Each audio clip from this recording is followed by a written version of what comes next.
Salaamullaahi calaykum waraxmatullaahi wabarakaatu. Waan idin salaamayaa daawadayaal meel walba aad dunida ka joogtaan. Halkani waa Ilays Online.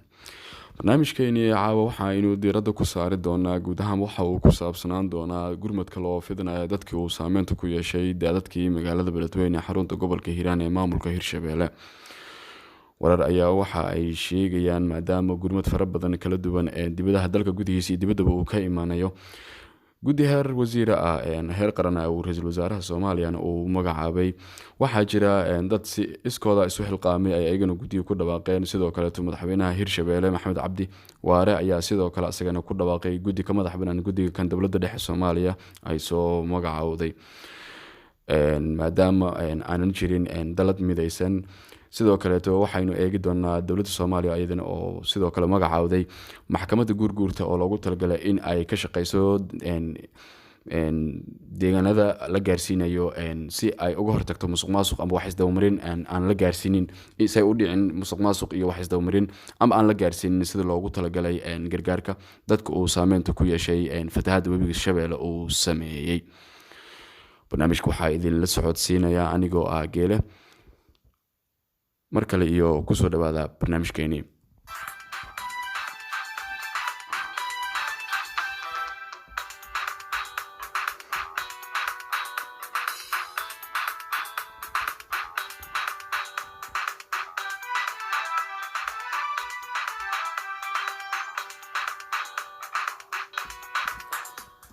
aynu ku bilowno barnaamijkeennii. Haddaba sidee ayaa loo mideyn karaa dadaalada isbarbaryaaca ah ee gurmadka magaalada Beledweyne? Dhibaatada ka dhalatay daadadka uu webiga Shabeelle ku fatahay magaalada Beledweyne ayaa keentay in Soomaali badan oo gudaha iyo dibaddaba ku nool ay is-xilqaamaan gurmadka loo fidinayo dadka ku dhibaataysan magaaladaasi. Tusaale ahaan, guddi ka kooban ganacsatada ugu waaweyn dalka ayaa ururiyay lacag dhan 1 milyan oo dollarka Mareykanka ah sida uu BBC-da u sheegay guddoomiyaha rugta ganacsatada Soomaaliya Maxamuud Cabdikariin Gabayre.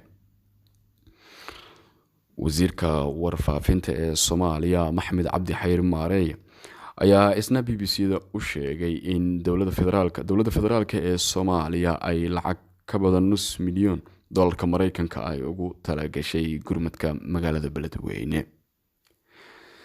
Sidoo kale dalal ay ka mid yihiin kuwa dariska la ah Soomaaliya iyo kuwa saaxiibo la ah ayaa ballan qaaday inay qayb ka noqon doonaan gurmadka loo fidinayo dadka daadadka iyo roobabka ay saameyn ku yeesheen ku sugan magaalada Beledweyne iyo tuulooyinka hoos yimaada.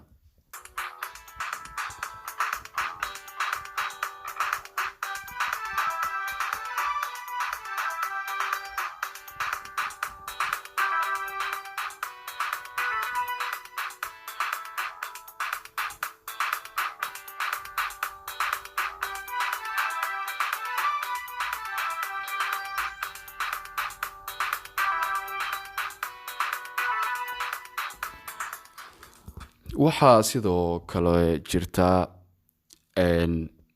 dad si iskooda ah isu xilqaamay. Waxaa intaa dheer shakhsiyaad si iskooda isu xilqaamay oo lacaga ka ururiyay dalka iyo dibaddaba. Gurmad badan ayaa jiri iyadoo guddiyo iyo shakhsiyaad si isxilqaamay ay si kala duwan u fidinayaan gurmad kala duwan oo aan isla socon. Haddaba marka la leeyahay gurmad kala duwan oo aan isla socon, dowladda federaalka Soomaaliya guddiga ay magacawday iyo waxaa jira dad ayagana si iskooda ah guddi u magacaabay iyo madaxweynaha maamulka Hirshabeelle nafs ahaantiisa waxa uu magacaabay guddi ka madax bannaan kan federaalka. Waxaa kaloo jirta xisbiyada mucaaradka ku ah dowladda federaalka Soomaaliya ee ku sugan magaalada Muqdisho ee caasimadda Soomaaliya ee ay kala hogaaminayaan Shariif Sheekh Axmed hore u ahaa guddoomiyihii golaha maxaakiimta Islaamiga Soomaaliyeed sanadihii 2006 iyo 2007 eena noqday madaxweynaha Soomaaliya dowladdii ku meel gaarka ahayd, iyo xisbiga kale uu hogaamiyo Xasan Sheekh Maxamuud hogaaminayay dowladda tan tii ka horeysay ayaa ayagana ku dhawaaqay guddi. haddaba barnaamijkeeni waxa aynu diiradda ku saari doonaa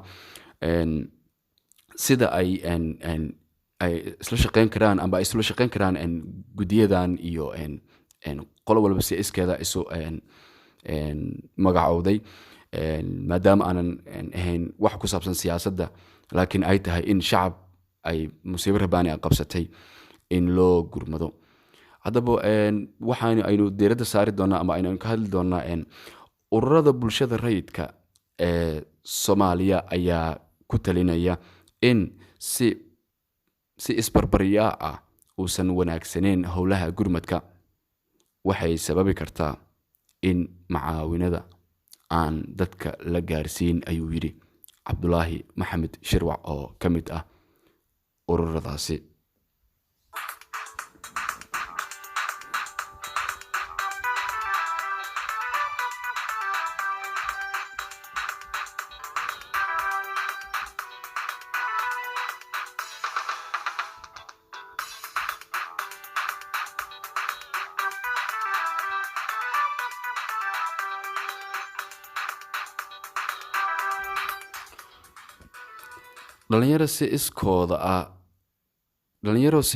dhalinyaro badan oo si iskooda isu xilqaamay ayaa ayagana ka mid ah. dhalinyaradaas oo dadka sida iskooda isu xilqaamay ayaa ururiyey lacago. waxaa ka mid ah Maxamed Warsame Sandhool oo isaga iyo dhalinyaro kale lacago ay ka ururiyeen inta badan gudaha dalka, kuna qarash gareeyeen sidii gurmad caafimaad loogu fidin lahaa dadka ay saameysay ama uu saameynka ku yeeshay daadadka magaalada Beledweyne. guddiyada la sameeyay haddaba ra-iisul wasaaraha xukuumadda federaalka ee Soomaaliya Xasan Cali Kheyre ayaa 26 bishii Oktoobar ee aynu soo dhaafnay aynu kasoo gudubnay ayaa ku dhawaaqay guddi heer wasiire ah oo uu xil saaray dhibaatada Beledweyne. muddo yar kadibna waxaa guddi heer maamul goboleed ah magacaabay madaxweynaha Hirshabelle Maxamed Cabdi Waare. guddiyadan ayaa ku sugan deegaanka la yiraahdo Ceel Jaale ee u dhow Beledweyne, waxaana soo baxaya warar sheegaya in maanta ay halkaa uga arinsanayeen sidii loo mideyn lahaa labada guddiyadan isbarbaryaacaya ee fulinaya dadaalka ku aadan gurmadka.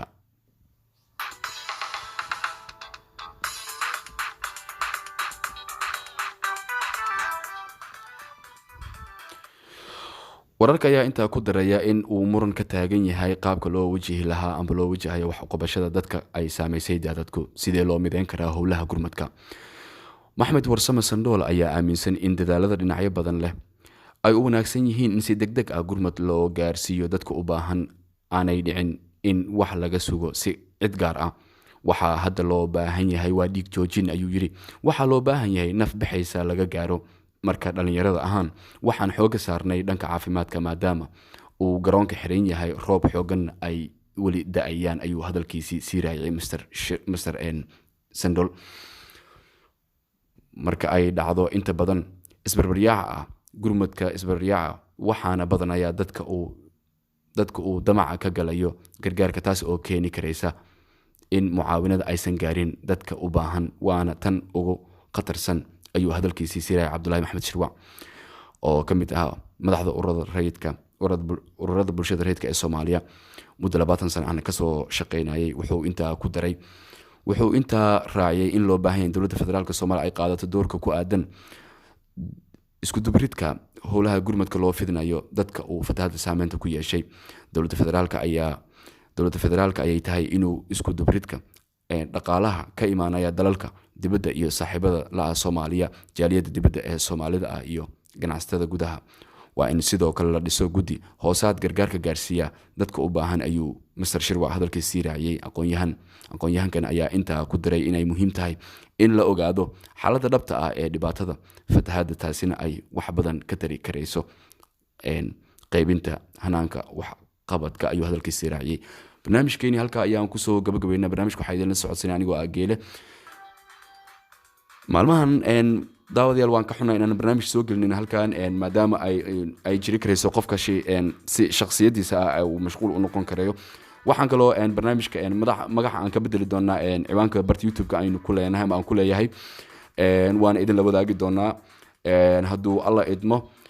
barnaamijkan guud ahaan waxa uu ku saabsanaa sidii ay xaaladdu beledweyne tahay iyo gurmadkan isbarbaryaaca ah ee dadka ku dhibaataysan magaalada beledweyne loo gaarsiin lahaa tabarucaadka iyo waxyaabaha kala duwan mucaawanada dalka iyo dibaddaba ka imaanaysa maadaama dowladda Soomaaliya samaysay maxkamadda gurguurta si ay dabagal ugu samaysa amba ay la dagaalanto musuqmaasuqa qofkii lagu qabtana sidii cadaaladda loo horgeyn lahaa sida uu ra'iisul wasaaraha Soomaaliya uu ku dhawaaqaybo. waxaa kaloo jirta ayadana aan xusid mudan in la sheego degmada Bardaale ee ka tirsan gobolka Bay ayaa sidoo kaleeto waxa uu asagana ka jiray deegaanadaasi roobab lixaad leh maadaama sida ay aqoon-yahanada Soomaaliyeed sheegayaan daadadkii gobolka Gedo ay kusoo fataheen dhanka gobolka Bay maadaama Gedo uu saaran yahay dalcad gobolkaasi uu yahay gobol dalcad saaran Bayna uu yahay gobol degaandeg ah amba yacni uu ka hooseeyo gobolka Gedo. sidoo kale wararka ayaa sheegaya in madaxa ka socda dowladda federaalka Soomaaliya ay Britole gaari doonaan ama maalmaha soo socda deegaanada Bardaale degmada Bardaale ee ka tirsan gobolka Bay. sidoo kale dowladda Soomaaliya saaxiib la ah Turkiga iyo dowladda kale ayaa la filaya ayagan in ay gargaar soo gaarsiiyaan guud ahaanba deegaanada ay saameynta ku yeelatay. dadka ayaa aad uga adag inay guryahooda ku laabtaan maadaama guryihii wixii alaab iyo u yaalay ay aqabada ku noqotay inay ka soo qaataan maadaama biyaha ay xawli ku soo galeen magaalada xilligan ay ahayd xilli aad xaaladda u daran. marka guud ahaan barnaamijkeeni halka ayaan kusoo gabagabaynaynaa. barnaamijka waxaa idinla socodsiinayay anigoo Geele. barnaamijkan waxaa kaloo aan idin ballan qaadaynaa inuu maalmaha soo socdo barnaamijkan aan waxyaabo kale kusoo kordhin doono hadduu Allah awoodale ka raali noqdo. waa 6 bisha 11 2019 anigoo Geela ayaa idinla socodsiinayay barnaamijkan. tan iyo ismaqal dambo xiise leh. barnaamijkeena mid ka xiga waxaan idinkaga tagayaa sida iyo nabadgelyo.